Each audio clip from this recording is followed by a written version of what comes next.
आज हम बात करेंगे शुगर कंट्रोल करने के 5 इंपॉर्टेंट पिलर्स का, जिसको अगर हम फॉलो कर लें तो अपनी शुगर को कंट्रोल कर सकते हैं और हमारी मेडिकेशंस को अगर हम इन 5 पिलर को अच्छे से फॉलो करें तो रिड्यूस भी कर सकते हैं। जिसमें पहले पे आता है डाइट, दूसरे नंबर पे आता है रेगुलर एक्सरसाइज, तीसरे नंबर पे अपनी आपकी मेडिकेशंस या इंसुलिन, चौथे नंबर पे आता है आपकी शुगर मॉनिटरिंग और पांचवें नंबर पे आता है लाइफस्टाइल चेंजेस और एजुकेशन। तो सबसे पहले हम बात करेंगे डाइट के बारे में कि हम क्या खाएं और क्या अवॉइड करें। तो खाने में या जैसे कार्बोहाइड्रेट में आपको होल ग्रेन या मिक्स रोटी खानी है या ब्राउन राइस वगैरह खाने हैं, क्योंकि कॉम्प्लेक्स कार्बोहाइड्रेट थोड़ा टाइम लेते हैं डाइजेस्ट करने में। प्रोटीन्स आपको हमेशा अपने डाइट में इंक्लूड करने हैं। फैट्स के अंदर आपको या तो ग्राउंडनट ऑयल या फिर सरसों का तेल यूज करना है। बाहर का खाना थोड़ा अवॉइड करना है। इसके अलावा हम प्लेट मेथड भी यूज कर सकते हैं। जैसे अगर आप अपना प्लेट बनाते हैं तो जिसमें कम से कम आधा हिस्सा 50% वेजिटेबल्स होनी चाहिए, एक चौथाई हिस्सा आपका कार्बोहाइड्रेट्स यानी रोटी या ग्रेन्स होनी चाहिए और एक चौथाई हिस्सा आपका प्रोटीन्स होना चाहिए। अपने डाइट्स में फ्रूट्स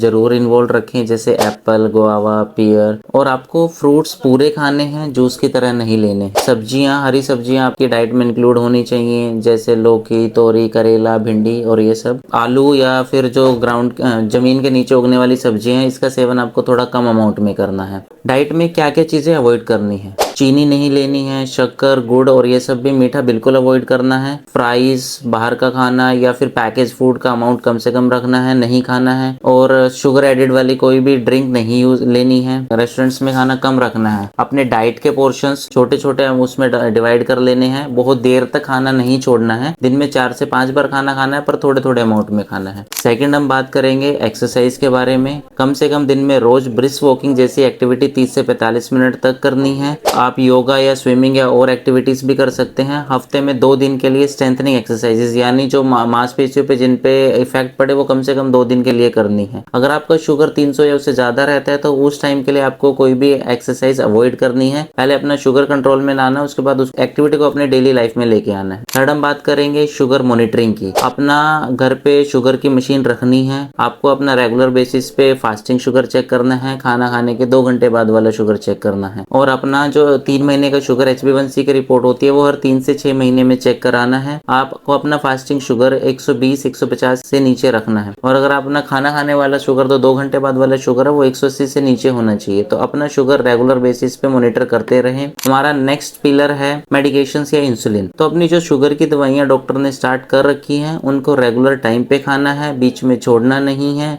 अपना जो भी दवाई खुद से बिना डॉक्टर की सलाह के दवाई बंद नहीं करनी है। अगर डॉक्टर आपको इंसुलिन प्रिस्क्राइब करता है तो इंसुलिन को लेना है, क्योंकि वो आपके ट्रीटमेंट का हिस्सा है। उसकी आदत नहीं लगती, पर वो जरूरी होता है। वो शुगर को कंट्रोल करने में हेल्प करता है। नेक्स्ट पिलर होता है हमारा लाइफस्टाइल मैनेजमेंट एंड एजुकेशन। तो इसमें हमें अपना स्ट्रेस को कम से कम रखना है। डेली कम से कम 7 से 8 घंटे की स्लीप रखनी है। ज्यादा सोचना नहीं है। अपना एक पैरों का फुट केयर का जरूर ध्यान रखें शुगर के अंदर, क्योंकि शुगर में धीरे धीरे हमारी नसें कमजोर हो जाती है, तो पैरों में सुनपन या फिर झंझनाहट होना स्टार्ट हो जाता है। तो जब भी हमारे पैर में कोई चोट लगती है, हमें नहीं पता चलता। तो डेली उठ के अपने पैर जरूर चेक करें कि उसमें कोई चोट तो नहीं है, कोई घाव तो नहीं है, या कहीं पे सोजिश तो नहीं आ रखी। अपने रेगुलर जो टेस्ट होते हैं वो जरूर कराएं। स्क्रीनिंग जरूर कराते रहें, जैसे किडनी का कोई टेस्ट है, लीवर का टेस्ट है, आपका कोलेस्ट्रॉल का चेकअप हो गया, आई चेकअप या फिर कोई यूरिन चेकअप। ये जिस भी ड्यूरेशन पे कराने होते हैं वो जरूर कराएं। जैसे कोलेस्ट्रॉल साल में 1 बार, किडनी का टेस्ट साल में 1 बार, लीवर और आपका आई चेकअप कम से कम साल में 1 बार जरूर कराएं। अगर आपकी शुगर प्रॉपर कंट्रोल है तो 1 साल में 1 बार होता है, पर अगर आपकी शुगर ज्यादा है, कंट्रोल नहीं है, तो ये थोड़ा पहले भी कराने की जरूरत पड़ सकती है। शुगर में इन सब चीजों का ध्यान रखें। अगर आप अपने इन सारी चीजों को सही तरीके से करेंगे तो आप अपनी शुगर को लंबे टाइम तक कंट्रोल रख के उससे होने वाले नुकसान से बच सकते हैं। मैं doctor Amit, MD general medicine, Virk hospital Karnal. हम ये वीडियो इसलिए बना रहे हैं ताकि हम शुगर के वो मरीज जिनका शुगर प्रॉपरली कंट्रोल नहीं है, या जिनको अपने लाइफस्टाइल के बारे में नहीं पता है कि उनको शुगर के केस में क्या करना है, उनके लिए बना रहे हैं, ताकि वो ये जान पाए कि वो जो चेंजेस शुगर के लिए कर रहे हैं वो ठीक से कर रहे हैं या नहीं कर रहे। अगर नहीं कर रहे हैं तो उसको वो कर पाए, अपने शुगर को प्रॉपरली कंट्रोल कर पाए और शुगर से होने वाले नुकसानों से बच सके।